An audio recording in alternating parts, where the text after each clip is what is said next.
Okay, how fast should you run your intervals? Intervals are the fastest way to get faster, but how fast should you actually run them? It's not a one-size-fits-all answer. It depends on your goals, the type of interval, and how to structure your session. So stick around, because by the end of the video, you'll know exactly how to pace your intervals for maximum results. But before we get into intervals, today I promised to give away one of the All In Run Club t-shirts, and that goes to Nick Belcher. And if you stick around to the end of the video, I'm gonna ask you a question, and if you can answer it, you're in the running for another free t-shirt next week. But how fast should you be running your intervals? I got asked this great question this week, and I get asked this a lot, and it's the main point. Intervals are what are gonna move you forward fastest with your running. It was my first workout in 2 weeks. Definitely felt tougher than I anticipated. Was aiming for 340, 350 in the 2-minute reps, as you advised. Think I hit the first rep a bit too hard and felt pretty cooked after the first 4 reps. Was wondering at one point if I'd even complete the session, but pushed through. And as you can see, I slowed down. I think there's a few reasons why I wasn't as fast as I thought I was going to be. Was a lot of traffic in the park, and it was tipping down. It was raining a lot. And I went too fast on the first few reps and didn't pace myself well enough, as well as the 60-second rest periods, which I'm definitely not used to. So here are 8 points which are going to help you pace your intervals and start to get it right. And if you could do that consistently on a weekly basis, in just 8 to 12 weeks, you're looking at a completely different athlete. Number 1, what are we training for? What is the goal? Our interval pace depends on the goal. VO2 max, lactate threshold, whether it's 5K, 10K, marathon, or even ultras. VO2 max intervals are typically at around about 90% of our maximum effort, typically your 3 to 5K pace. Lactate threshold intervals are aiming to be comfortably hard the pace that we can currently sustain for 10K to half marathon, even to an hour and a half, depending on how well developed your training is. Most runners aiming at between 5K, 10K, all the way up to marathon, ultra marathon, we don't want to neglect lactate threshold intervals. Number 2, and I love this point, volume of the session and recovery periods dictate the pace that you can actually run the intervals and execute the full session. So if you've got 10 times 2 minutes with 60 seconds rest in between, you're going to figure out pretty quickly if that's an unsustainable pace that you are running, because you won't be able to get on to rep 3 or rep 4 without slowing down or having to take an extended rest. And so although you may have a plan in place to, okay, I want to run these at 4 minutes per kilometer or 6:30 per mile, that will all change if you get into the session and you're working to effort and you cannot get to that second or third rep without having to slow down. So the number of reps, the total volume of the session, 10 times 2 minutes, 20 minutes of total volume, and the recovery period in between 60 seconds is going to dictate the pace that we can hold. And what's great is it's exactly the same as the race. The way that we pace an interval session is exactly the same way that we will pace the race. So maybe those last 4 intervals in a 20 times 1 minute session will be very much like that last kilometer of a 5K race. In the same way, the week paces itself. If you go too hard on interval day and you cannot recover in time for long run day, you're not going to get the best out of that session. And if you hit long run too hard and you cannot recover in time for interval day, you're not going to be able to hit that properly either, which means you're not gaining the right level of improvement, the right super compensation from each one of those key sessions. And in exactly the same way, the training schedule paces itself. If you have a great week or a great couple of weeks, but that's taken loads out of you and therefore you're fatigued in week 3 and 4, you're not going to be able to train hard and consistent throughout the training schedule to get the race result that you really want. And you're putting yourself at an increased risk of injury. Number 3, use consistent recoveries. I love to use 60 seconds. It's the perfect amount of time for a lactate threshold interval session. And whether you're doing 1 minute intervals, 2 minute intervals, all the way up to 10 minute intervals, 15 or 20 minute intervals, if you teach your heart rate to go from high to low and get your breathing under control very, very quickly, it's going to mean that you can spend more in the zone that you're trying to be in, at the effort level you're trying to be in for the session. And not only is it efficient, it will also help you to pace the session, but it will also help you to monitor your progress over the weeks. So if you did 2 sessions 8 weeks apart and they were 10 times 2 minutes, but the first session with 60 seconds recovery and the next session was 90 seconds recovery, it'd be a different session, and you'd be able to push the pace more, and you'd be able to bring your heart rate down even further during that recovery period. If you use 60 seconds or a consistent rest period in between your intervals, you're able to more closely monitor your progress. Number 4, focus on form.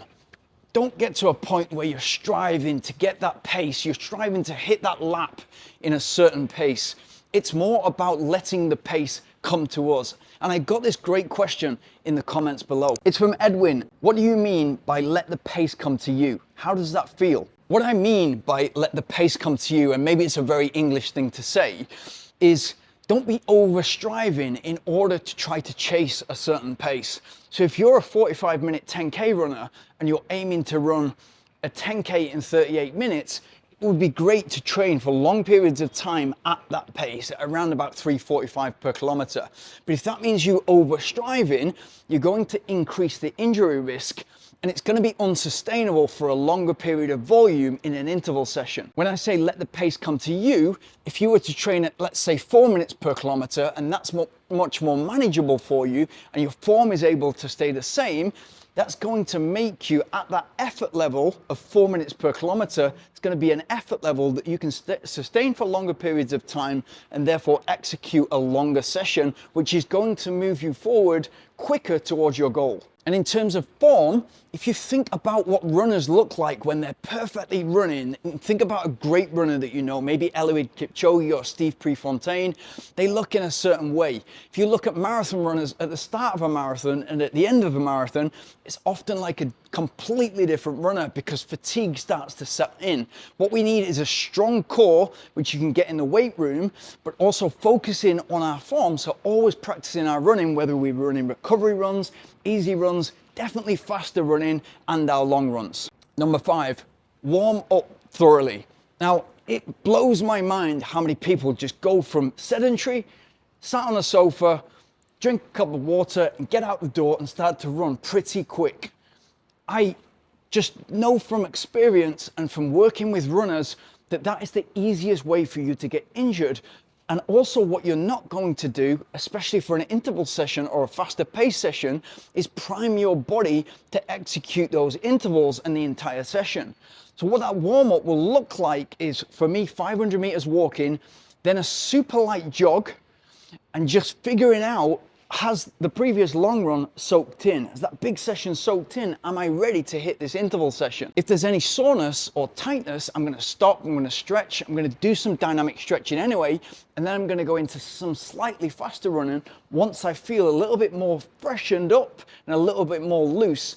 And then what I will do, if this is 10 times 2 minutes, is 2 times 1 minute, so 50% of the first rep length, 2 times 1 minute, which is not only going to prepare me for the session, so the first 2 or 3 reps are a shock, it's going to mean that I'm able to understand the pace that I can sustain over a minute, and therefore how much pace I can sustain over the first 2 minute and second 2 minute rep. Number 6, avoid going out too fast. If you go into the red in the first 2 or 3 reps, very difficult to bring the heart rate down and get that under control, and it's likely that you're going to need an extended rest period. Remember that your perceived effort, if you're doing 20 times 1 minute, your perceived effort of those first 5 times 1 minute is going to be easier than the last 5 reps. So it's often that you'll go too fast in the beginning because you've got all this energy, all this enthusiasm for the session, and you're not thinking about reps 16 to 20. We're trying to pace the entire session, so break it up if you need to